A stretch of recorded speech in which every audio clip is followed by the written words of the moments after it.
Super 60 இன்றைய நாளில் அறிய வேண்டிய அத்தனை செய்திகளையும் 60 நிமிடங்களில் தரும் விறுவிறுப்பான தொகுப்பு. அந்த வகையில் முதலாவதாக சென்னையில் இன்று முதலமைச்சர் தலைமையில் வாக்காளர் பட்டியல் சிறப்பு திருத்தம் தொடர்பாக அனைத்து கட்சிகள் கூட்டம் நடைபெறுகிறது.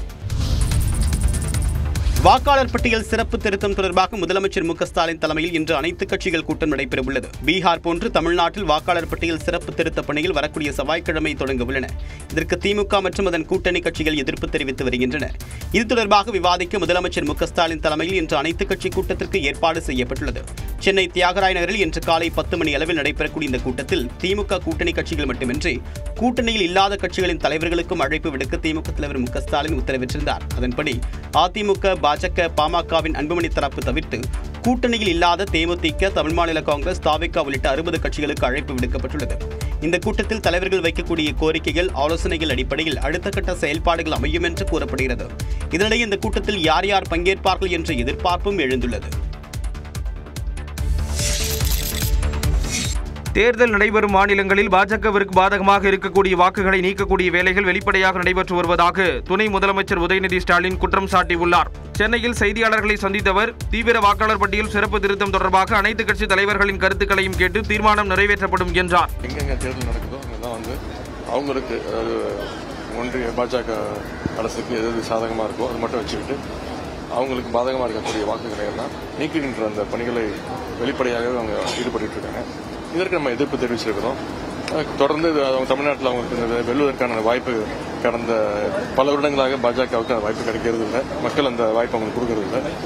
எனவே இதில் எப்படியாவது அந்த இதை பயன்படுத்தியாவது அவங்க வெற்றி பெறணும் அப்படின்னு முயற்சியில் ஈடுபட்டிருக்காங்க. அதுதான் எங்களுடைய கருத்து. தொடர்ந்து பேசிய அவர், கரூர் கூட்ட நெரிசல் தொடர்பாக பேட்டி கொடுக்க வேண்டியவர் தற்போது வரை பேட்டி கொடுக்கவில்லை என விஜயை மறைமுகமாக குறிப்பிட்டார். கரூர் சம்பவம் குறித்து அஜித்குமார் கூறியதற்கு தான் கருத்து கூற விரும்பவில்லை என தெரிவித்த உதயநிதி ஸ்டாலின், அஜித் எது கூறினாலும் அது பாராட்டத்தக்கது என்று தெரிவித்தார். அனைத்து கட்சி கூட்டம் அவசியமில்லாதது என பாமக தலைவர் அன்புமணி, நாதக ஒருங்கிணைப்பாளர் சீமான் ஆகியோர் விமர்சித்துள்ளனர். அரியலூரில் செய்தியாளர்களிடம் பேசிய அன்புமணி, முதலமைச்சர் ஸ்டாலினுக்கு நீர் மேலாண்மை என்றால் என்ன என்று தெரியாது என சாடினார். போலி வாக்காளர்களை நீக்க எஸ்ஐஆர் தேவை என கூறிய அவர், ஊழல் புகார்களை திசை திருப்ப அனைத்து கட்சி கூட்டம் கூட்டுவதாக கூறினார். இப்படி ஒவ்வொரு துறையிலும் நின்றும் ஊழல் அதை திசை திருப்புவதற்காக இது எப்ப பார்த்தாலும் மத்திய அரசு, மோடி அப்படி சொல்லிட்டாரு, மத்திய அரசு இப்படி பண்ணிட்டாங்க, இதுதான் குறை சொல்வதற்காக தான் இந்த கூட்டத்தை கூட்டுறாங்க. இதேபோன்று நாம் தமிழர் தலைமை ஒருங்கிணைப்பாளர் சீமான் அனைத்து கட்சி கூட்டத்திற்கு செல்வதால் எந்த பயனும் இல்லை என விமர்சித்துள்ளார். அங்கீகாரம் பெற்ற கட்சி என்பதால் தற்போது அழைப்பதாக தெரிவித்தார். நான் பங்கேற்று ஒரு பயனும் இல்லை. ஏன்னா இதுவரை எத்தனை அனைத்து கட்சி கூட்டத்துக்கு என்னை அழைக்கல அவங்க. இப்போ அங்கீகாரம் பெற்ற கட்சினால என்னை அழைப்பாங்க.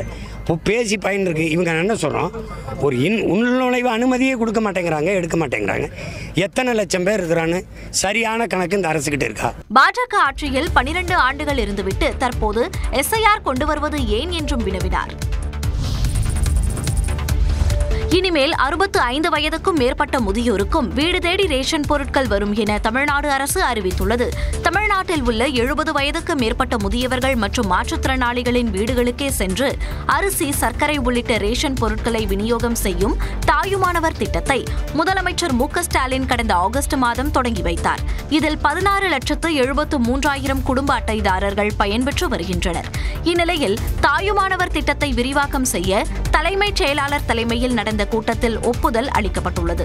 அதன்படி இனிமேல் 70 வயதுக்கு மேற்பட்ட முதியவர்கள் மற்றும் 65 முதல் 70 வயதுடைய முதியவர்களும் ஒரே குடும்ப அட்டையில் இருந்தால் அவர்களுக்கும் வீட்டிற்கே சென்று ரேஷன் பொருட்கள் வழங்கப்படும் என அரசாணை வெளியிடப்பட்டுள்ளது. மேலும் 2வது சனி, ஞாயிற்றுக்கிழமைக்கு பதிலாக ஒவ்வொரு மாதத்திலும் முதல் சனி மற்றும் திங்கட்கிழமைகளில் வீடு தேடி சென்று ரேஷன் பொருட்கள் வழங்கப்படும் என மாற்றம் செய்யப்பட்டுள்ளது. இதன் மூலம் தாயுமானவர் திட்டத்தின் கீழ் மேலும் 4,40,000 குடும்ப அட்டைதாரர்கள் பயன்பெறுவார்கள் என தமிழ்நாடு அரசு குறிப்பிட்டுள்ளது. சர்வாதிகார போக்குடன் தாம் நீக்கப்பட்டதாக செங்கோட்டையன் தெரிவித்துள்ள நிலையில், கட்சியிலிருந்து நீக்கப்பட்டவர்களுடன் இணைந்து செயல்பட்டதாலேயே கட்சியிலிருந்து நீக்கப்பட்டதாக இபிஎஸ் தெரிவித்துள்ளார். தன் மீது குற்றம் சுமத்தி கட்சியிலிருந்து நீக்கியது குறித்து செங்கோட்டையன் வருத்தம் தெரிவித்த நிலையில் அதுகுறித்து எடப்பாடி பழனிசாமி, டிடிவி தினகரன் கருத்து தெரிவித்துள்ளனர். என்னை இயக்கத்திலிருந்து இன்று நீக்கப்பட்டிருக்கிறார் என்று சொன்னால் உண்மையிலேயே மன வேதனை அடைகிறேன், வருத்தப்படுகிறேன், கண்ணீர் சிந்துகிறேன். இரவு முழுவதும் நான் தூங்கவில்லை என்பதை நான் இந்த நேரத்தில் தெரிவித்துக் கொள்கிறேன். ஒரு கடிதத்தை அனுப்பி இதற்கு பதில் சொல்லுங்கள் என்று கேட்பதுதான் விதியின் அடிப்படையில் இருக்கிறது. அந்த விதியை மீறி அவருடைய சர்வாதிகார போக்கு என்று சொல்வார்களே, அதை போல யாரை வேண்டுமானால் தூக்கி எறியலாம் என்ற நிலையிலே அவர் இன்றைக்கு உருவாக்கி இருப்பது வேதனை அளிக்கக்கூடிய ஒன்றாக இருக்கிறது.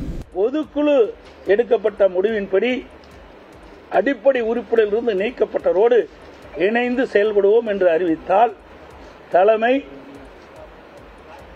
இன்றைக்கு நடவடிக்கை எடுக்கப்பட்டது.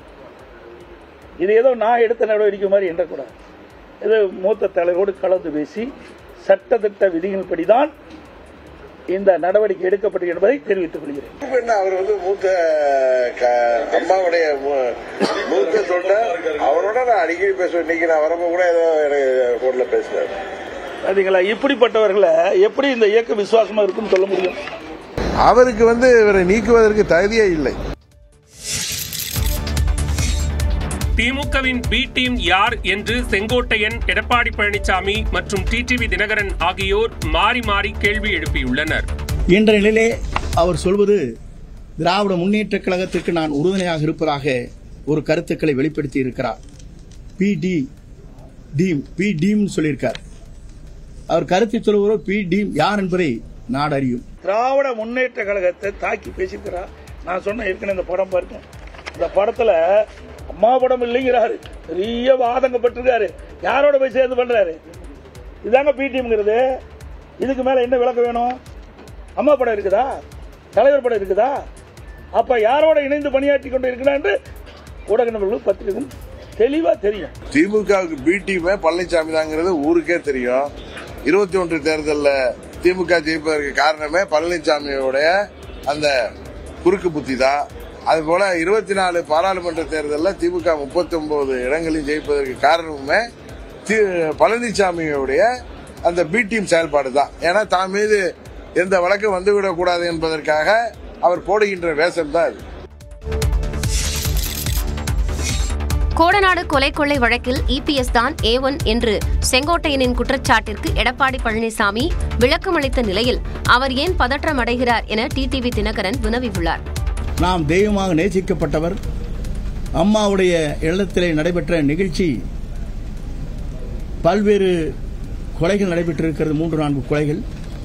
அப்படிப்பட்ட நிகழ்ச்சி இருக்கின்ற போது ஏன் திராவிட முன்னேற்ற கழகத்திற்கு குரல் கொடுக்கவில்லை என்பதுதான் என் தொண்டருடைய கருத்தாக இருக்கிறது என்பதை நான் இந்த நேரத்திலே தெரிவித்துக் கொள்கிறேன். ஆகவே என்னை பொறுத்தவரையிலும் நான் பி டீமிலே இல்லை, A1 அவர் இருக்கிறார். அதுதான் உண்மை. அனைத்து இந்திய அண்ணா திராவிட முன்னேற்ற கழகம் இருக்கும்போது சட்ட நீதியாக நடவடிக்கை எடுத்திருக்கிறேன். பல முறை அதை பேசியிருக்கிறேன். ஒரு குற்றம் புரிஞ்சா ஒரு அரசாங்கம் நடவடிக்கை எடுக்கும், அதுதான் செய்யும். அதான் நாங்களும் செஞ்சோம். அது மட்டும் இல்ல, 2-3 கொலை நடக்கினாரு. என்ன ஒரு கட்சி இப்படிப்பட்ட வன்மத்தனமா இருக்கிறவங்க எப்படி இருந்திருப்பார்? கட்சிக்குள்ள இவரையெல்லாம் வச்சிருந்தா எப்படி இருக்கும்? எப்படி மனசுக்குள்ள ஒண்ணு வச்சு வெளியில ஒண்ணு நாடகத்தை அரங்கேற்றிக்கணும்? இதுல இருந்து தெல்ல தெளிவா இருக்குது. இதெல்லாம் வெளிச்சத்துக்கு வந்துடுது பாருங்க. கொடநாடு கொலை விளக்க அதை பத்தி பேசினாலே பழனிசாமி பதறல. அதுக்கு காரணம் என்னன்னு அவர்கிட்ட கேள்வி. அதிமுகவின் பொதுச் செயலாளர் பதவி குறித்து செங்கோட்டையன், எடப்பாடி பழனிசாமி, டிடிவி தினகரன் ஆகியோர் கருத்து தெரிவித்துள்ளனர். இவர் இப்போது இருப்பது தற்காலிக பொதுச் செயலாளர் தான். நிரந்தர பொதுச் செயலாளர் என்று இதுவரையிலும் தேர்தல் ஆணையம் அந்த ஆணையை பிறப்பிக்கவில்லை. அது தேர்தல் ஆணையத்திலே 6 பேர் நிலுவிலே இருக்கிறது. தற்காலிக பொதுச் செயலாளரை 53 ஆண்டு காலம் தலைவர் காலத்திலிருந்து நான் தீவிர உறுப்பினராக இருந்த என்னையே நீக்கப்பட்டிருக்கிறது என்பது கேள்வியாக வழக்கறிஞர் மூலமாக வழக்கு தொடர்கிறேன். இதெல்லாம் நீதிமன்றத்தின் மூலமாக நான் கிடைக்கப்பெற்றோம். அங்கே தேர்தல் ஆணையத்தின் மூலமாக கொடுக்கப்பட்டது. தேர்தல் நடத்தி முறையாக பொதுச் செயலாளர் அறிவிக்கப்பட்டது. புரியுதுங்களா? அவருக்கு ஏதாவது சொல்ல வேணும், அதுக்காக சொல்றாரு. புரட்சி தலைவருடைய சட்ட திட்டங்களை சதி செய்து யார் வேண்டுமானாலும் எந்த தொண்டனும் பொதுச் செயலாளராகலாம் என்கிற விதியையே தனது சுயநலத்திற்காக, பதவி வெறிக்காக அதில் திருத்தங்களை கொண்டு வந்து தன்னை தவிர யாருமே பொதுச் செயலாளர் ஆக முடியாத அளவிற்கு அந்த புரட்சி தலைவர்கள் கண்ட இயக்கத்தை இன்றைக்கு சீர்குலைத்து விட்டு அதை EDMக்காக நடத்தி கொண்டிருக்கின்ற பழனிசாமி அண்ணன் செங்கோட்டையன் போன்ற மூத்த நிர்வாகியை நீக்குவதற்கு எந்த ஒரு தகுதி இல்லை என்பதுதான் உண்மை. எடப்பாடி பழனிசாமிக்கு துரோகத்திற்கான நோபல் பரிசு கொடுக்கலாம் என செங்கோட்டையன் விமர்சித்த நிலையில் யார் துரோகிகள் என்று இபிஎஸ் வினவியுள்ளார். அதே சமயம் இபிஎஸ் செய்த துரோகம் அவரை வீழ்த்திவிடும் என டிடிவி தினகரனும் விமர்சித்துள்ளார். துரோகம் என்று சொன்னாலே அதற்கு நோபல் பரிசு கொடுக்க வேண்டிய அவர்தான் என்பதை நான் இந்த நேரத்தில் வலியுறுத்தி விரும்புகிறேன். ஏனென்று சொன்னால் அவர் அடிக்கடி சொல்வார், திமுக பற்றி பொய் சொல்வதே நோபல் பரிசு கொடுக்கலாம் என்று சொல்வார். எல்லோரையும் துரோகம் செய்கின்ற நோபல் பரிசு யாருக்கு கொடுக்க வேண்டும் என்று சொன்னால் மாண்பு எடப்பாடியாருக்கு தான், எடப்பாடி பழனிசாமிக்கு தான் கொடுக்க முடியுமே தவிர யாருக்கும் கொடுக்க இயலாது. சந்தர்ப்ப சூழ்நிலைக்கு தக்கவாறு தங்களை மாற்றிக்கொள்வதுதான் இவர்கள் இந்த இயக்கத்திற்கு விசுவாசமாக இருந்தது கிடையாது, அவர்களுக்குள் விசுவாசமாக இருந்ததும் கிடையாது. இப்படிப்பட்ட துரோக செயலில் ஈடுபட்டவர்கள் தான் இன்றைக்கு கட்சியிலிருந்து வெளியேற்றப்பட்டிருக்க என்பதை தெரிவித்துள்ளேன். நாங்க எதுவும் பண்ண வேணாம். எடப்பாடியே தன் அழிவை தானே தேடிக்கொண்டிருக்கிறார். அவர் செய்த துரோகம் இந்த தேர்தலில் அவரை வீழ்த்தாமல் விடாது. இதுக்கு யாருமே தேவையில்லை. அவர் செய்த துரோகம் அவரை வீழ்த்திவிடும். தன்னை கட்சியை விட்டு நீக்கினால் சந்தோஷம் என வியாழக்கிழமை தெரிவித்த செங்கோட்டையன் தற்போது கட்சியிலிருந்து நீக்கப்பட்டதை எண்ணி வேதனை அடைவதாக கூறியுள்ளார்.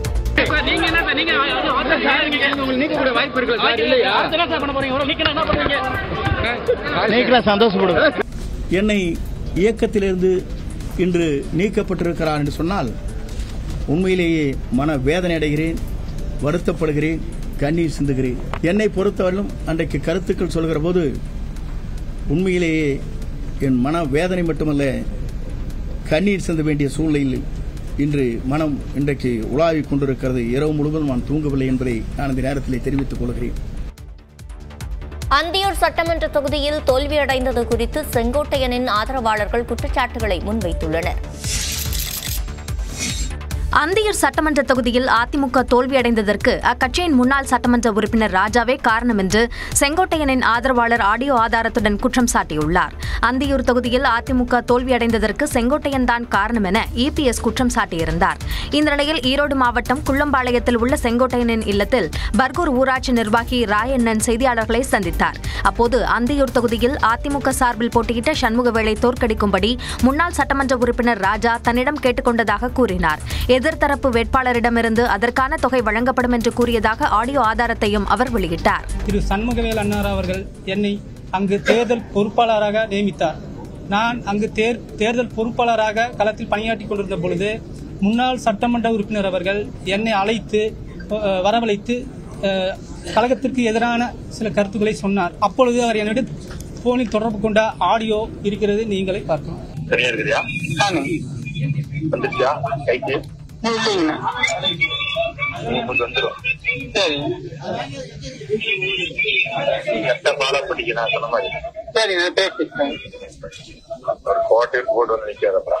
அப்போது மாவட்ட செயலாளராக இருந்த முன்னாள் அமைச்சர் கே சி கருப்பண்ணனும் தேர்தல் பணி செய்யவில்லை என்று ராயண்ணன் குற்றம் சாட்டினார். அதிமுகவிலிருந்து செங்கோட்டையன் நீக்கப்பட்டது தொடர்பாக ஆவணங்களை அளித்தால் ஆய்வு செய்து உரிய நடவடிக்கை எடுக்கப்படும் என சபாநாயகர் அப்பாவு தெரிவித்துள்ளார்.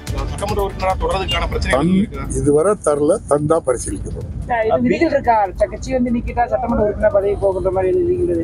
அது சட்டமன்றத்தில் நீங்க அவங்க தரக்கூடிய பேப்பரை வச்சு நாங்க ஆய்வு செய்து. செங்கோட்டையன் மன்னிப்பு கேட்டாலும் கட்சியில் சேர்க்க முடியாது என முன்னாள் அமைச்சர் திண்டுக்கல் ஸ்ரீனிவாசன் தெரிவித்துள்ளார். 2 முறை எனக்கு வாய்ப்பு வந்தது, நான் கட்சிக்காக விட்டு கொடுத்தேங்கிறேன். எவனாவது வாய்ப்பு வந்தா விட்டு கொடுப்பானா? எவன்டா அடிக்கலான்னு தானே அடிக்கிறாங்க, பிக் பாக்கெட் அடிக்கிற மாதிரி தான் அது. வாய்ப்பு வந்து அவர் எதுக்கு விடுறாரு? அதுக்கு தெய்வத்தின் தீர்ப்பு எடப்பாடி பழனிசாமி அவர்களுக்கு வரணும்னு இருந்திருக்கு. யாரும் எதுவும் கிடையாது.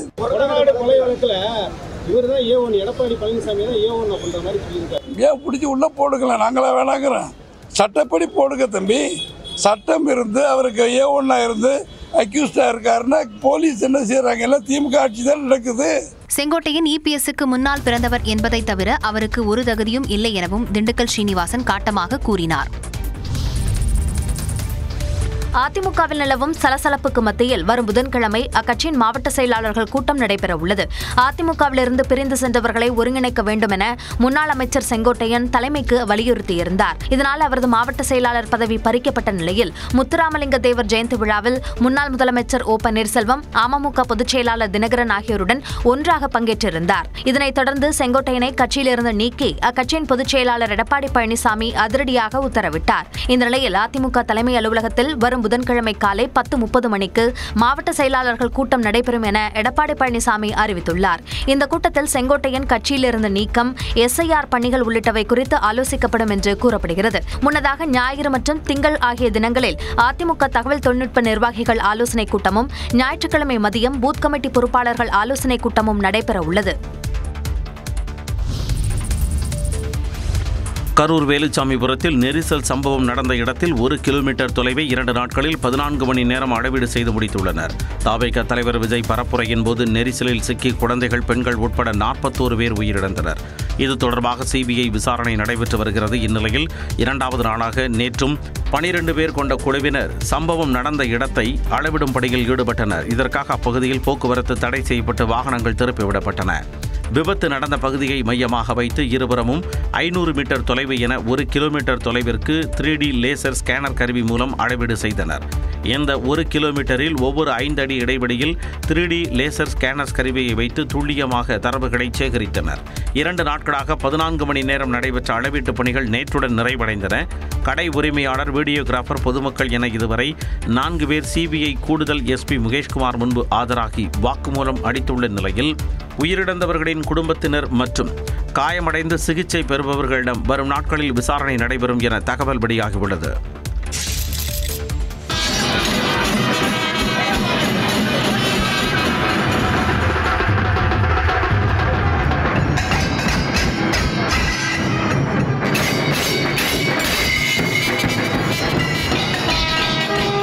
உலக புகழ்பெற்ற தஞ்சை பெரிய கோவிலில் பெருவுடையாரின் வீதி உலா கோலாகலமாக நடைபெற்றது. 1040வது சதய விழாவையொட்டி 2 நாட்களாக தஞ்சை பெரிய கோவில் விழாக்கோலம் பூண்டிருந்தது. இதன் ஒரு பகுதியாக நேற்று வெள்ளி ரிஷப வாகனத்தில் பெருவுடையாரும் பெரியநாயகி அம்மனும் சிறப்பு அலங்காரத்தில் எழுந்தருளினர்.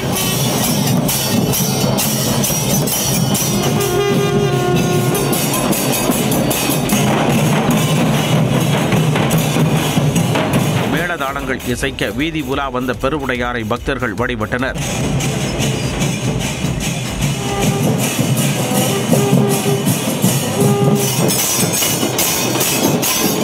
முன்னதாக நேற்று காலை பெருவுடையாருக்கு பால், சந்தனம், மஞ்சள் உள்ளிட்ட 48 வகையான பொருட்களால் சிறப்பு அபிஷேகம் நடைபெற்றது. ஸ்ரீஹரிகோட்டாவிலிருந்து CMS-03 செயற்கைக்கோளுடன் LVM-3 ராக்கெட் இன்று ஏவப்பட உள்ள நிலையில் 24 மணி நேர கவுண்டவுன் தொடங்கியது. நாட்டின் தகவல் தொடர்பு வசதிகளை மேம்படுத்த 1600 கோடி ரூபாயில் அதிநவீன CMS-03 செயற்கைக்கோளை இஸ்ரோ வடிவமைத்துள்ளது. ஆந்திர மாநிலம் ஸ்ரீஹரிகோட்டாவில் உள்ள ஏவுதளத்திலிருந்து LVM-3 ராக்கெட் மூலமாக செயற்கைக்கோள் இன்று மாலை 5:26 மணிக்கு விண்ணில் செலுத்தப்பட உள்ளது. இதற்கான 24 மணி நேர கவுண்டவுன் நேற்று மாலை தொடங்கியது. முன்னதாக இந்த திட்டம் வெற்றியடைய வேண்டி திருப்பதி கோயிலில் இஸ்ரோ தலைவர் நாராயணன் உள்ளிட்ட விஞ்ஞானிகள் வழிபாடு நடத்தினர். CMS-03 செயற்கைக்கோளின் மாதிரியை ஏழுமலையான் திருவடிகளில் சமர்ப்பித்து வேண்டிக் கொண்டனர். This is going to be a very, very important satellite, highly useful for the communication purpose. And right now, the entire activities are going on in Sriharikota. The total vehicle, satellite, everything is ready for the launch. 4410 kilo எடை கொண்ட இந்த செயற்கைக்கோள் இந்திய கடலோர எல்லைகளை கண்காணிப்பதுடன் போர்க்கப்பல்கள், விமானங்களிடையே தொலைத்தொடர்பு சேவையை மேம்படுத்துவதை நோக்கமாக கொண்டுள்ளது. ஆந்திராவில் கோயிலில் ஏற்பட்ட கூட்ட நெரிசல் சோகத்தை ஏற்படுத்தியுள்ளது. ஆந்திர மாநிலம் ஸ்ரீகாகுளத்தில் உள்ள வெங்கடேஸ்வர சுவாமி கோயிலில் ஏற்பட்ட கூட்ட நெரிசலில் சிக்கி 9 பேர் பரிதாபமாக உயிரிழந்தனர். ஸ்ரீகாகுளம் மாவட்டத்தின் காசிபுகா நகரில் உள்ள வெங்கடேஸ்வர சுவாமி கோவிலில் சனிக்கிழமை ஏகாதசி சிறப்பு வழிபாடுகள் நடைபெற்றது. தினசரி கோவிலுக்கு 3000 பக்தர்கள் வரும் நிலையில் தெலுங்கு கார்த்திகை ஏகாதசியை ஒட்டி வழக்கத்தை விட 8 மடங்கு பக்தர்கள் கோவிலுக்கு வந்ததாக கூறப்படுகிறது. சிறிய கோவிலில் ஒரே நேரத்தில் ஏறத்தாழ 25,000 பேர் திரண்டதால் கடும் கூட்ட நெரிசல் ஏற்பட்டது. கூட்டத்தை கையாளும் அளவுக்கு கோவிலில் போதிய வசதிகள் இல்லை என கூறப்படுகிறது. இதில் சாமி கும்பிட யார் முதலில் செல்வது என போட்டி ஏற்பட்டு பக்தர்கள் முண்டியடித்ததில் ஒருவர் மீது மற்றொருவர் விழுந்தனர்.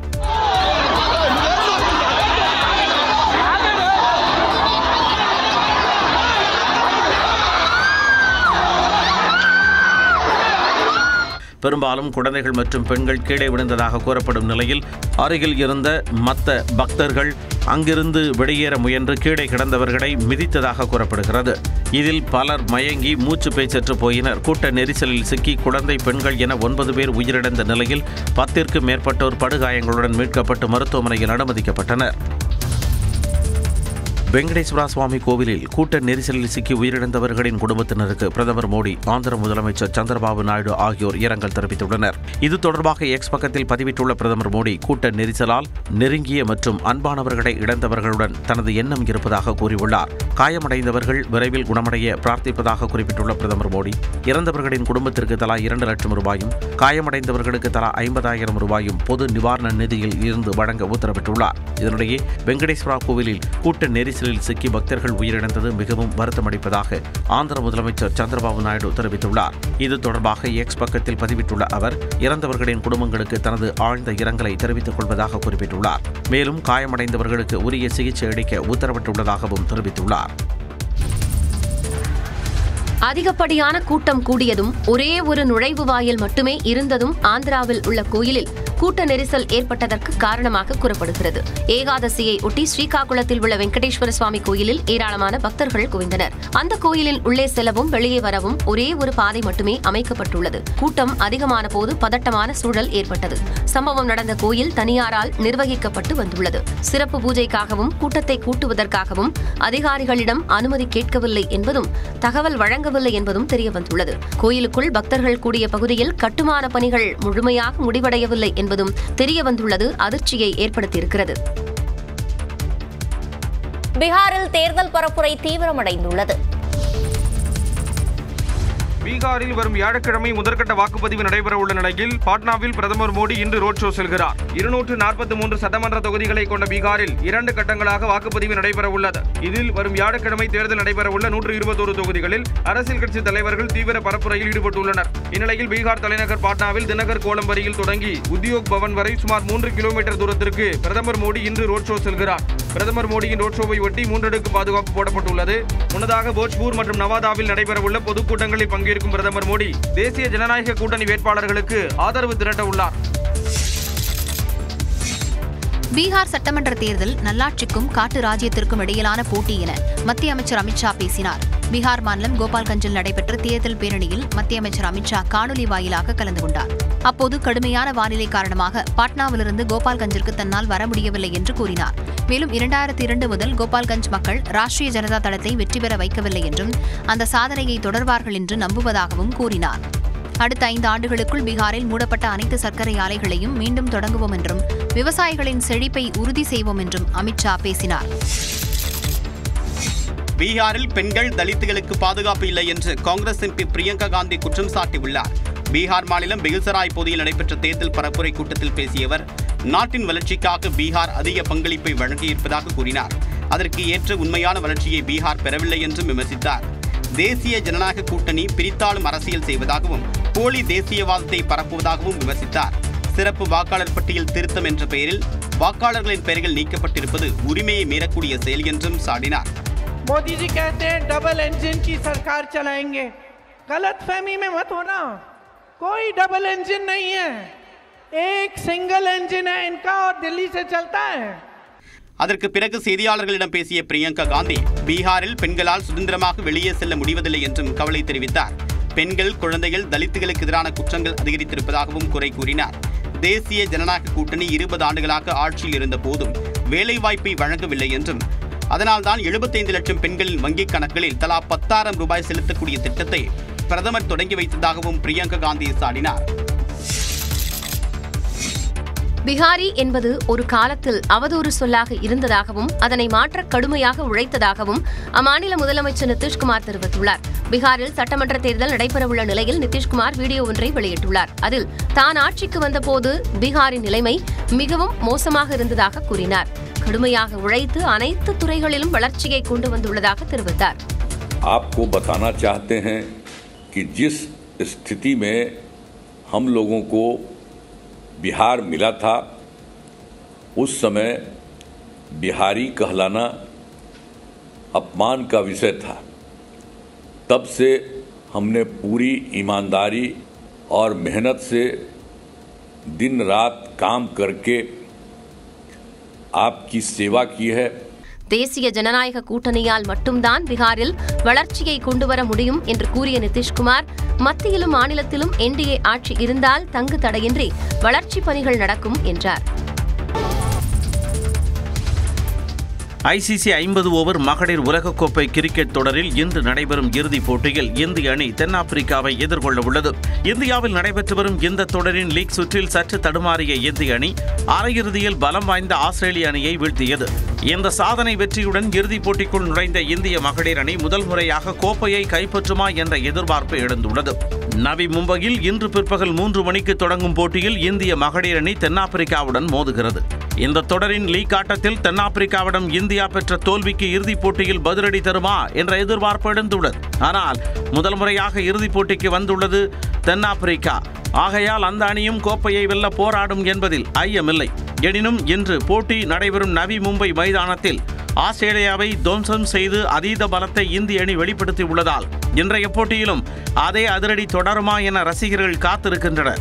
2017ஆம் ஆண்டுக்கு பிறகு இறுதிப் போட்டிக்கு முன்னேறியுள்ள இந்திய மகளிர் அணி இந்த முறை மகுடம் சூடுமா எனவும் ரசிகர்கள் எதிர்பார்த்துள்ளனர்.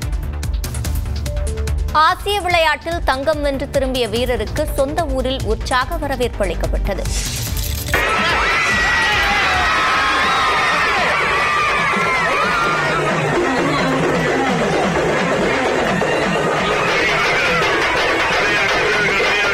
ஆசிய இளையோர் விளையாட்டுப் போட்டியில் தங்கப்பதக்கம் வென்ற கபடி வீரர் அபினேஷுக்கு அவரது சொந்த கிராமமான வடுவூரில் அளிக்கப்பட்ட உற்சாக வரவேற்புதான் இது.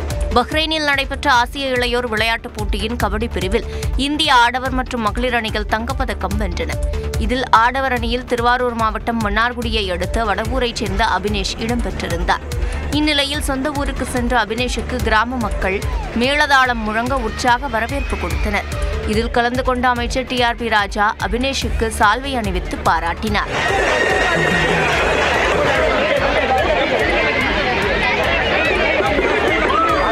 கபடியில் மென்மேலும் வளர வேண்டும் என்பதே தனது விருப்பம் என அபினேஷ் தெரிவித்தார். என் கிராமத்திலிருந்து 4 பேர் நான் விளையாடுறேன். இதுக்கு முன்னாடி எங்கள் கிராமத்தில் 3 பேர் விளையாண்டுருக்காங்க.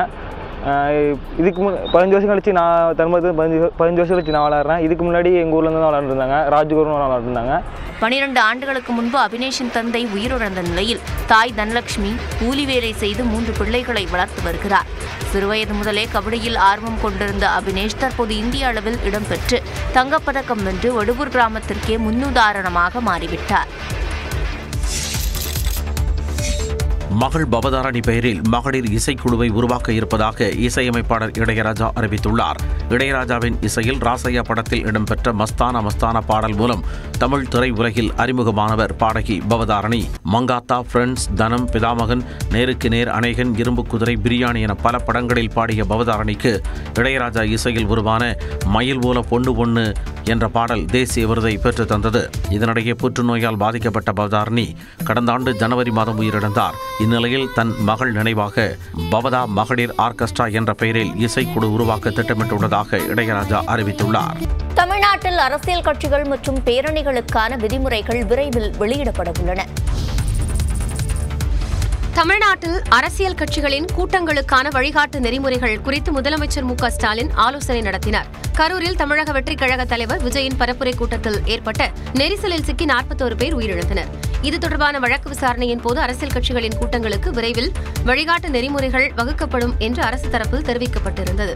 இந்நிலையில் அரசியல் கட்சிகளின் கூட்டங்களுக்கு வழிகாட்டு நெறிமுறைகள் வகுப்பது குறித்து முதலமைச்சர் மு க ஸ்டாலின் ஆலோசனை நடத்தினார். தலைமைச் செயலகத்தில் நடைபெற்ற இந்த கூட்டத்தில் காவல்துறை உயரதிகாரிகள், அரசு துறைகளின் முக்கிய அதிகாரிகள் கலந்து கொண்டனர். அரசியல் கட்சிகளின் கூட்டங்களுக்கு என்ன மாதிரியான வழிகாட்டுதல்களை பின்பற்றலாம், கூட்ட நெரிசலை தவிர்க்க மேற்கொள்ள வேண்டிய நடவடிக்கைகள் என்னென்ன, பாதுகாப்பு ஏற்பாடுகளை தீவிரப்படுத்துவது எப்படி உள்ளிட்டவை குறித்து ஆலோசனை நடத்தப்பட்டது. இந்த கூட்டத்தில் எடுக்கப்பட்ட முடிவுகளின் அடிப்படையில் வரைவு வழிகாட்டு நெறிமுறைகள் தயாரிக்கப்பட்டு விரைவில் நிலையான வழிகாட்டு நெறிமுறைகள் வெளியிடப்படும் என்று எதிர்பார்க்கப்படுகிறது. பாமகவில் இருந்து அன்புமணி நீக்கப்பட்டாலும் உட்கட்சி விவகாரம் குறித்து அவர் கருத்து தெரிவிக்கலாம் என்று ராமதாசால் நியமிக்கப்பட்ட பொதுச் செயலாளர் முரளிசங்கர் தெரிவித்துள்ளார். விழுப்புரம் மாவட்டம் விக்கிரவாண்டி அடுத்த பனையபுரத்தில் பாமக மாவட்ட செயற்குழு கூட்டம் நடைபெற்றது.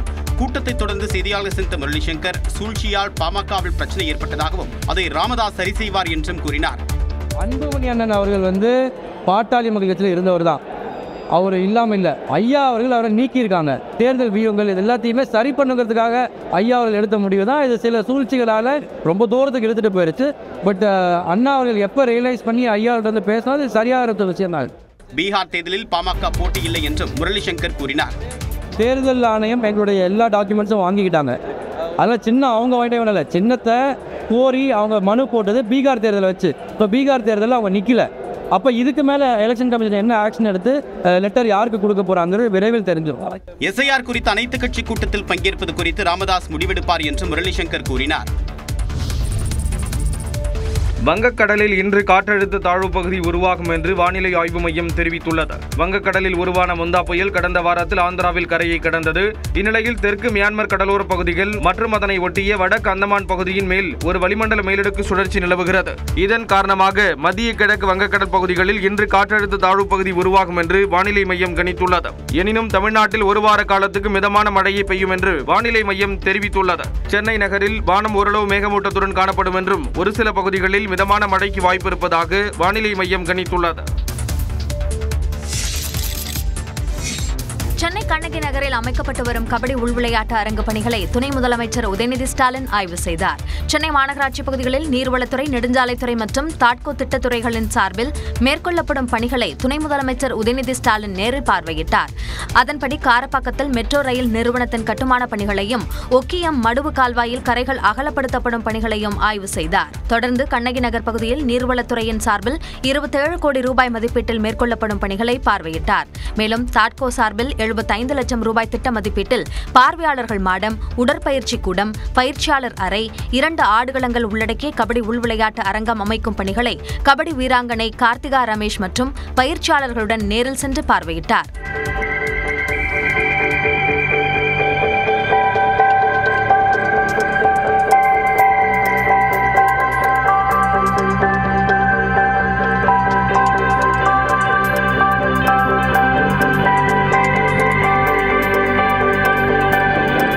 அதேபோல நெடுஞ்சாலைத்துறை சார்பில் பள்ளிக்கரணை சதுப்பு நிலப்பகுதி மற்றும் சோழிங்கநல்லூர் சதுப்பு நிலப்பகுதிகளில் நடைபெறும் பணிகளையும் ஆய்வு செய்தார்.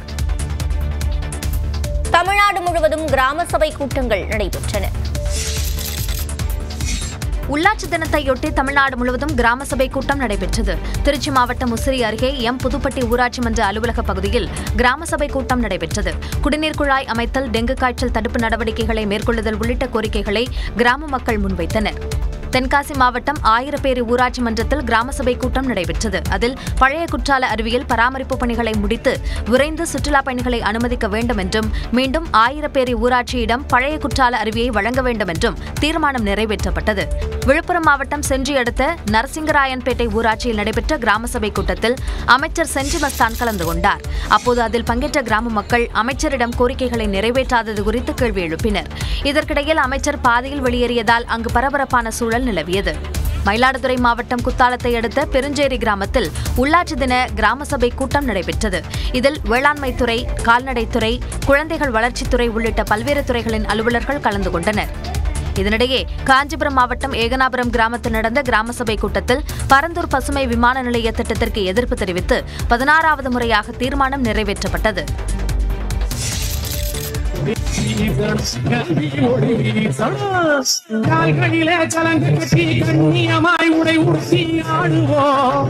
புதுச்சேரியில் விடுதலை தின விழா கொண்டாட்டத்தின் காட்சிகளை இவை. புதுச்சேரியின் விடுதலைக்கான ஒப்பந்தம் 1954ஆம் ஆண்டு நவம்பர் 1 ராஜ்நிவாசில் மேற்கொள்ளப்பட்டது. ராஜ்நிவாசில் பிரான்ஸ் நாட்டு கொடி இறக்கப்பட்டு இந்திய தேசிய கொடி ஏற்றப்பட்டது.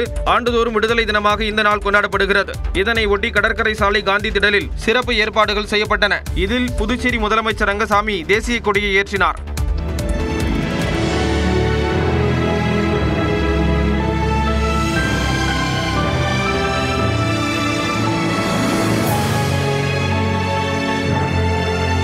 தொடர்ந்து நடைபெற்ற அணிவகுப்பு மரியாதையை முதலமைச்சர் ஏற்றுக்கொண்டார். நிகழ்ச்சியில் பேசிய முதலமைச்சர் ரங்கசாமி, பிரதமர் மோடியின் ஆசியோடு புதுச்சேரியில் வளர்ச்சி திட்டங்கள் செயல்படுத்தப்பட்டு வருவதாக கூறினார்.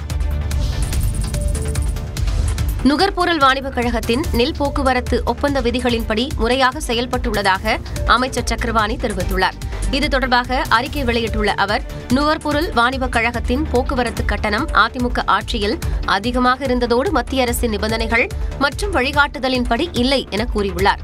2 ஆண்டுகளுக்கு ஒருமுறை மண்டல வாரியாக போக்குவரத்து ஒப்பந்தம் போடப்பட வேண்டும் என்ற நிபந்தனைகளுக்கு பதிலாக 5 ஆண்டுகளுக்கு மாநில அளவில் ஒப்பந்தம் போடப்பட்டிருந்ததால் தர வேண்டிய தொகையை மத்திய அரசு விடுவிக்காமல் இருந்ததாக தெரிவித்துள்ளார். திமுக அரசு பொறுப்பேற்றதும் இந்த ஒப்பந்தம் ரத்து செய்யப்பட்டு மாநில அளவிலான குழு ஆராய்ந்து ஒப்புதல் அளித்த பிறகு கடந்த ஆண்டு ஜூன் 15ஆம் தேதி மண்டல அளவில் ஆணைகள் வழங்கப்பட்டதாக குறிப்பிட்டுள்ளார்.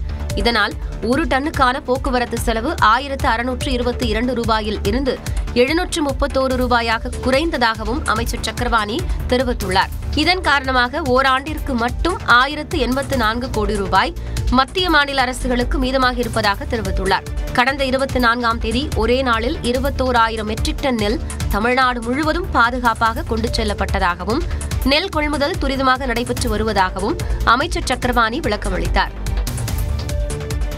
திருச்சி மாவட்டத்தில் எரிந்த நிலையில் பெண்ணின் சடலம் மீட்கப்பட்ட விவகாரத்தில் காவல்துறையினர் தீவிர விசாரணை நடத்தி வருகின்றனர். திருச்சி மாவட்டம் சிறுகனூர் அருகே எரிந்த நிலையில் பெண் உடல் மீட்கப்பட்ட வழக்கில் தற்கொலையாக இருக்கலாம் என்று போலீசார் தெரிவித்துள்ளனர். திருச்சி சீனிவாசபுரம் பகுதியைச் சேர்ந்த 22 வயதான மீரா ஜாஸ்மின் MSc முடித்துவிட்டு வேலை தேடி வந்த நிலையில் சிறுகனூர் அருகே காட்டுப்பகுதியில் எரிந்த நிலையில் சடலமாக மீட்கப்பட்டார். மீரா ஜாஸ்மின் கொலை செய்யப்பட்டிருக்கலாம் என கூறி உறவினர்கள் மற்றும் அரசியல் கட்சியினர் மருத்துவமனை முன்பு சாலை மறியலில் ஈடுபட்டனர். போலீசார் பேச்சுவார்த்தை நடத்தி நடவடிக்கை எடுக்கப்படும் என உறுதியளித்ததை தொடர்ந்து போராட்டக்காரர்கள் கலைந்து சென்றனர்.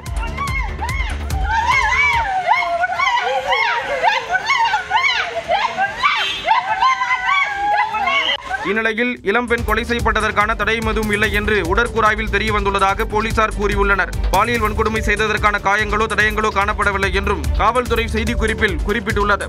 எனினும் இரத்த மாதிரி உள் உறுப்புகளில் காயம் உள்ளதா என கண்டறிய ஆய்வுக்கு அனுப்பப்பட்டுள்ளதாக கூறப்பட்டுள்ளது. இளம்பெண் தற்கொலை செய்து கொண்டிருக்கலாம் என்பதால் போலீசார் தொடர்ந்து விசாரணை மேற்கொண்டு வருவதாகவும் பெண்ணின் உடல் பெற்றோர் வசம் ஒப்படைக்கப்பட்டதாக தெரிவிக்கப்பட்டுள்ளது.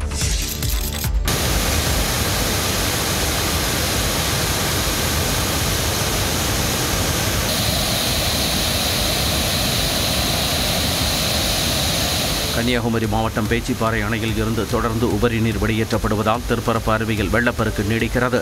இதனால் சுற்றுலாப் பயணிகள் அருவியில் குளிக்க 10வது நாளாக தடை நீடிக்கும் நிலையில் பேரூராட்சி ஊழியர்கள் தடுப்பு வேலிகள் அமைத்து கண்காணித்து வருகின்றனர். இதனிடையே குற்றால அருவியில் நீர்வரத்து சீரானதால் ஜில்லென்று கொட்டும் தண்ணீரில் சுற்றுலாப் பயணிகள் உற்சாகமாக குளித்து மகிழ்ந்தனர்.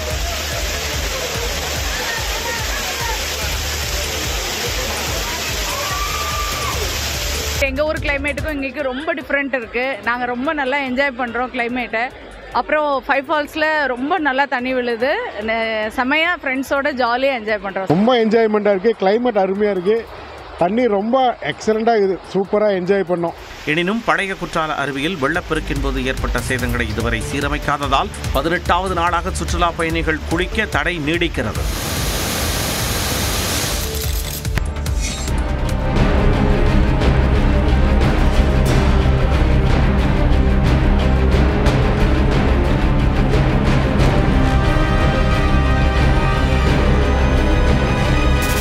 தென்காசி மாவட்டம் கடையநல்லூரில் 2 இருசக்கர வாகனங்கள் மோதி தீப்பிடித்து எரிந்த அதிர்ச்சி காட்சிகளே இவை.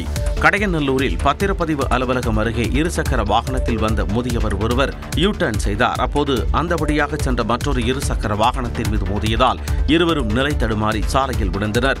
2 பைக்குகளும் சாலையில் விழுந்த வேகத்தில் ஒரு பைக்கில் இருந்த பெட்ரோல் டேங்கில் தீப்பிடித்தது.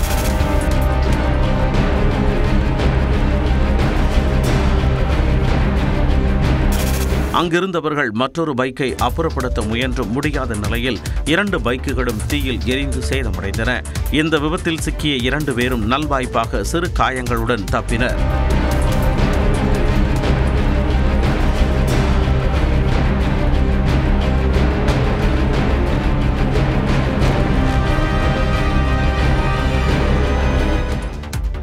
யானை வழித்தடம் குறித்த அறிக்கை விரைவில் வெளியாகும் என்று தமிழ்நாடு அரசு தெரிவித்துள்ளது. தமிழகத்தில் உள்ள யானைகளின் வழித்தடங்கள் முழுமையாக கண்டறியப்பட்டு அது குறித்த இறுதி அறிக்கை வரும் பிப்ரவரி மாதம் அரசிடம் தாக்கல் செய்யப்பட இருப்பதாக சென்னை உயர்நீதிமன்றத்தில் வனத்துறை தெரிவித்துள்ளது. தமிழகத்தில் யானைகள் வழித்தடங்கள் பாதுகாப்பது தொடர்பாக விலங்குகள் நல ஆர்வலர் முரளிதரன் என்பவர் வழக்கு தொடுத்திருந்தார். இந்த மனு நீதிபதிகள் என் சதீஷ்குமார், டி பரத சக்கரவர்த்தி அடங்கிய சிறப்பு அமர்வில் விசாரணைக்கு வந்தது. அப்போது ஒருங்கிணைந்த யானைகள் வழித்தடங்களை கண்டறிய தமிழக அரசால் 2 குழுக்கள் அமைக்கப்பட்டுள்ளதாக வனத்துறை தரப்பில் தெரிவிக்கப்பட்டது. யானை வழித்தடங்களாக அறிவிக்கப்பட்ட பகுதிகள் குறித்து அதிகாரிகள் மட்டத்தில் ஆலோசனை மேற்கொள்ளப்பட்டதாகவும் கூறப்பட்டது. அந்த பகுதியில் சுற்றுச்சூழல் தாக்க மதிப்பீடு செய்வதற்காக நவம்பர், டிசம்பர் மாதங்களில் பொதுமக்களிடம் கருத்து கேட்பு கூட்டங்களை அரசு நடத்த இருப்பதாகவும் தெரிவிக்கப்பட்டது. அதன் பின்னர் யானை வழித்தடங்கள் தொடர்பான இறுதி அறிக்கை அடுத்த ஆண்டு பிப்ரவரி மாதம் தமிழக அரசிடம் குழுக்கள் தாக்கல் செய்யும் என்றும் தெரிவிக்கப்பட்டுள்ளது. இதனை பதிவு செய்து கொண்ட நீதிபதிகள் அடுத்த கட்ட நடவடிக்கைகள் குறித்து அறிக்கை தாக்கல் செய்ய உத்தரவிட்டு வழக்கின் விசாரணையை நவம்பர் 28ஆம் தேதிக்கு ஒத்திவைத்தனர். செங்கல்பட்டு அருகே காவல் நிலையத்திற்கு வழக்கு ஒன்றில் கையெழுத்திடச் சென்ற நபர் கத்தியால் குத்தப்பட்ட சம்பவத்தால் பரபரப்பு நிலவியது. அச்சிறுபாக்கத்தை அடுத்த மத்தூர் கிராமத்தைச் சேர்ந்த விஜயகுமார் மற்றும் பாதிரி கிராமத்தைச் சேர்ந்த வினோத்குமார் இடையே முன்விரோதம் இருந்து வந்ததாக கூறப்படுகிறது. அண்மையில் விண்ணம்பூண்டி பகுதியில் உள்ள டாஸ்மாக் கடையில் மது அருந்தச் சென்றபோது இரு தரப்பினருக்கும் இடையே தகராறு ஏற்பட்டு பெரும் மோதலானது. இந்த சம்பவம் தொடர்பாக விஜயகுமார் மற்றும் வினோத்குமார் தரப்பைச் சேர்ந்த 8 நபர்கள் கைது செய்யப்பட்டு நிபந்தனை ஜாமீனில் விடுவிக்கப்பட்டனர். நீதிமன்ற நிபந்தனையின்படி விஜயகுமார் மற்றும் வினோத்குமார் தரப்பினர் அச்சிறுபாக்கம் காவல் நிலையத்தில் கையெழுத்திடச் சென்றனர். அப்போது இரு தரப்பினருக்கு இடையே மீண்டும் தகராறு ஏற்பட்டுள்ளது. அப்போது விஜயகுமார் தான் மறைத்து வைத்திருந்த கத்தியால் வினோத்குமாரை தாக்கினார். இதில் வினோத்குமாரின் கழுத்து பகுதியில் கத்தி குத்து விழுந்தது. உடனடியாக அருகில் இருந்த காவலர்கள் சுதாரித்துக் கொண்டு அவரை மீட்டு மருத்துவமனையில் அனுமதித்தனர். தாக்குதல் நடத்திய விஜயகுமாரை காவல்துறையினர் கைது செய்தனர். கடலூர் அருகே இருசக்கர வாகனத்தின் மீது ஏடிஎம் வாகனம் மோதிய விபத்தில் ஒரே குடும்பத்தைச் சேர்ந்த 3 பேர் உயிரிழந்த சம்பவம் சோகத்தை ஏற்படுத்தியிருக்கிறது. கொடிக்கால்குப்பம் பகுதியைச் சேர்ந்த ராஜேஷ் என்பவர் இருசக்கர வாகனத்தில் தனது தாய் ராமாயி, தந்தை பக்கிரிசாமி ஆகியோருடன் துக்க நிகழ்ச்சியில் பங்கேற்க சென்று கொண்டிருந்தார். கோண்டூர் அருகே வந்தபோது ஏடிஎம்மில் பணம் வைக்கும் வாகனம் ஒன்று இவர்கள் சென்ற இருசக்கர வாகனத்தின் மீது நேருக்கு நேர் மோதியது.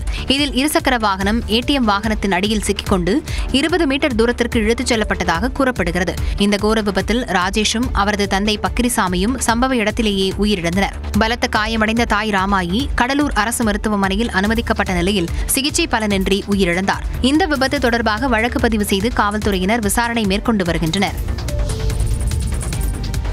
எல்லா தவறுகளுக்கும் பொதுநல வழக்கு சர்வரோக நிவாரணி அல்ல என சென்னை உயர்நீதிமன்றம் கருத்து தெரிவித்துள்ளது. குற்ற வழக்குகளில் நீதிமன்றங்களுக்கு காவல்துறையினர் தவறான தகவல்களை அளிப்பதை தடுக்கும் வகையில் விதிகளை வகுக்க கோரி டெல்லியைச் சேர்ந்த ஆதித்யா என்பவர் பொதுநல வழக்கு தொடுத்திருந்தார். அந்த மனுவில் தனது வழக்கொன்றில் காவல்துறை அளித்த தவறான தகவலை ஏற்று தனி நீதிபதி வழக்கை தள்ளுபடி செய்ததாக குறிப்பிட்டிருந்தார். வழக்கை விசாரித்த தலைமை நீதிபதி MM ஸ்ரீவஸ்தவா மற்றும் நீதிபதி G அருள்முருகன் அமர்வு நீதிமன்றத்தில் தவறான தகவலை தெரிவித்திருந்தால் ஆதாரங்களுடன் மனுதாரர் சட்ட நடவடிக்கை எடுத்திருக்க வேண்டும் என கூறினர்.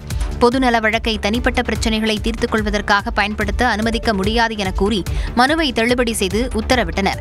மேலும் எல்லா தவறுகளுக்கும் பொதுநல வழக்கு சர்வரோக நிவாரணி அல்ல என கூறிய நீதிபதிகள் நீதிமன்றத்தை நாட முடியாதவர்களின் பிரச்சினைக்காக மற்றவர்கள் நீதிமன்றத்தை நாட உருவாக்கப்பட்டதுதான் பொதுநல வழக்கு என குறிப்பிட்டனர். தெருநாய்களை கட்டுப்படுத்த 138 மையங்கள் மூலம் கருத்தடை செய்யப்படுகிறது என உச்சநீதிமன்றத்தில் தாக்கல் செய்யப்பட்ட பிரமாண பத்திரத்தில் தமிழ்நாடு அரசு தெரிவித்துள்ளது. தெருநாய்களால் ஏற்படும் பிரச்சனைகளை தடுக்க உரிய நடவடிக்கை எடுக்க வேண்டும் என கடந்த ஆகஸ்ட் மாதம் அனைத்து மாநிலங்களுக்கும் உச்சநீதிமன்றம் உத்தரவிட்டது. இந்த விவகாரத்தில் தமிழ்நாடு அரசு செயல்படுத்தியுள்ள திட்டங்கள் குறித்து பதில் மனு தாக்கல் செய்யப்பட்டது.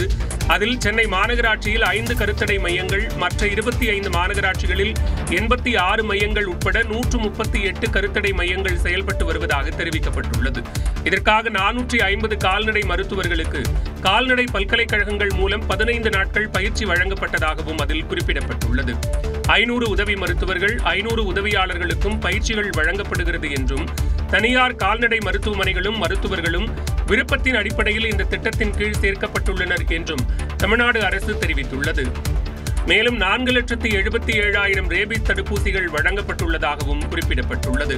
கைவிடப்பட்ட நாய்கள் உள்ளிட்ட விலங்குகளின் நலனுக்காக நடப்பாண்டு மட்டும் 25 கோடி ரூபாய் ஒதுக்கீடு செய்யப்பட்டுள்ளதாகவும் தமிழ்நாடு அரசு தெரிவித்துள்ளது. இந்த வழக்கு திங்களன்று விசாரணைக்கு வரவுள்ள நிலையில் மாநில யூனியன் பிரதேச தலைமைச் செயலாளர்கள் நேரில் ஆஜராக உத்தரவிடப்பட்டுள்ளது. தங்கக்கவச மோசடி வழக்கில் மேலும் ஒருவர் கைது செய்யப்பட்டார். சபரிமலை ஐயப்பன் கோயில் தங்கக்கவச மோசடி வழக்கில் திருவிதாங்கூர் தேவசம் வாரியத்தின் முன்னாள் செயல் அதிகாரி கைது செய்யப்பட்டுள்ளார். சபரிமலை ஐயப்பன் கோயில் கருவறை கதவுகள் துவாரபாலகரின் சிலைகளில் பதிக்கப்பட்டிருந்த 475 கிராம் தங்கம் காணாமல் போனது குறித்து சிறப்பு புலனாய்வு குழு விசாரித்து வருகிறது. இது தொடர்பாக உன்னிகிருஷ்ணன் பொட்டி மற்றும் சபரிமலை கோயிலின் முன்னாள் நிர்வாக அதிகாரி முராரி பாபு ஆகியோர் ஏற்கனவே கைது செய்யப்பட்டனர். இந்த வழக்கு தொடர்பாக திருவிதாங்கூர் தேவசம் வாரியத்தின் முன்னாள் செயல் அதிகாரி சுதீஷ்குமாரிடமும் சிறப்பு புலனாய்வு குழு விசாரணை நடத்தி வந்தது. அதில் சுதீஷ்குமாரும் முராரி பாபுவும் உன்னிகிருஷ்ணன் பொட்டியும் தங்கக்கவசத்தை முலாம் பூச வழங்கும்படி பரிந்துரைத்தது தெரியவந்தது. மேலும் துவாரபாலகர் சிலைகள் தங்க முலாம் பூசப்பட்டவை என்பதை மறைத்து செப்பு தகடுகள் என கோயிலின் அதிகாரப்பூர்வ ஆவணங்களில் பதிவு செய்து மோசடிக்கு வழிவகுத்ததும் உறுதி செய்யப்பட்டது. அதனைத் தொடர்ந்து சுதீஷ்குமாரை சிறப்பு புலனாய்வு குழு கைது செய்தது. தங்கக்கவச மோசடி வழக்கில் 3வது குற்றவாளியாக சுதீஷ்குமார் கைது செய்யப்பட்டுள்ளார்.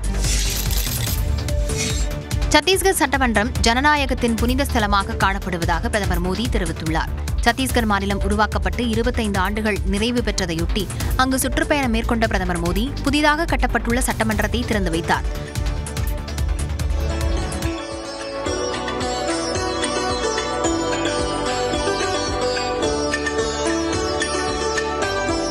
தொடர்ந்து சட்டமன்ற வளாகத்தில் அமைக்கப்பட்டுள்ள முன்னாள் பிரதமர் வாஜ்பாய் உள்ளிட்டோர் சிலைகளுக்கு மரியாதை செலுத்தினார். அதன்பின் நவராய்ப்பூர் பகுதியில் அமைக்கப்பட்டுள்ள பழங்குடியின மக்கள் குறித்த கண்காட்சியை பிரதமர் மோடி கண்டு ரசித்தார்.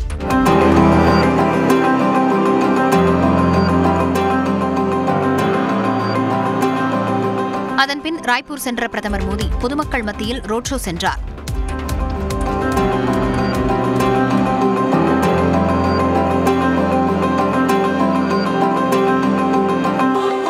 தொடர்ந்து 14,620 கோடி ரூபாய் மதிப்பிலான போக்குவரத்து, சுகாதாரம், சாலை மேம்பாடு சார்ந்த பல்வேறு வளர்ச்சித் திட்டங்களை தொடங்கி வைத்தார்.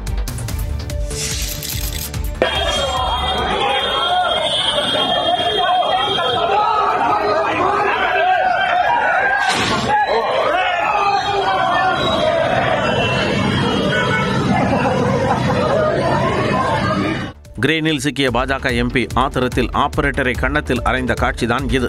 இரும்பு மனிதர் என போற்றப்படும் சர்தார் வல்லபாய் பட்டேலின் 150வது பிறந்த நாள் விழா நாடு முழுவதும் கோலாகலமாக கொண்டாடப்பட்டது. அதன் ஒரு பகுதியாக மத்திய பிரதேச மாநிலம் சத்னாவில் பாஜக MP Ganesh Singh hydraulic crane மூலம் அம்பேத்கர் சிலைக்கு மாலை அணிவிக்க முயன்றார். அப்போது கிரேனில் சிக்கிக் கொண்டதால் வெளியேற முடியாமல் தவித்தார்.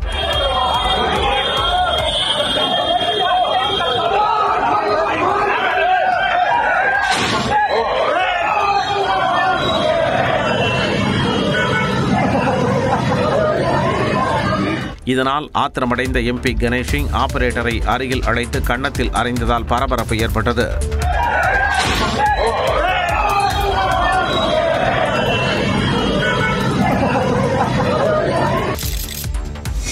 நடிகர் ஷாருக் கான் இன்று தனது 60வது பிறந்த நாளை கொண்டாடி வரும் நிலையில் நள்ளிரவு முதலே அவரது வீட்டு முன்பு ரசிகர்கள் குவிய தொடங்கினர். பிரபல ஹிந்தி நடிகரான ஷாருக் கான் இன்று தனது 60வது பிறந்த நாளை கொண்டாடுகிறார். அவருக்கு வாழ்த்து சொல்வதற்கு மகாராஷ்டிரா மாநிலம் மும்பையில் ஷாருக் கான் வீடு உள்ள மன்னத் பகுதியில் நள்ளிரவு முதலே ரசிகர்கள் குவிய தொடங்கினர்.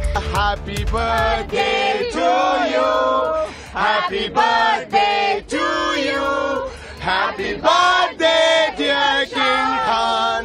Happy birthday to you. All the way from Dubai, we've just come to celebrate your birthday. And Shahrukh, happy birthday to you and loads of best wishes for a good health, long life and happiness. मेरा जो team है वो SRK warriors Kolkata से है. हम लोग का जो मेन टीम है वो SRK वॉरियर्स है. हम लोग कोलकाता से हैं. 33 घंटा का सफर करके आए हैं हम लोग 2 दिन में ट्रेन से. நடிகர் ஷாருக் கான் தங்களை சந்திப்பார் என்ற நம்பிக்கையில் காத்திருப்பதாக அவரது ரசிகர்கள் தெரிவித்துள்ளனர். இந்நிலையில் நடிகர் ஷாருக் கானுக்கு திரைப்பிரபலங்கள் உட்பட பல்வேறு துறையினரும் பிறந்தநாள் வாழ்த்து தெரிவித்து வருகின்றனர்.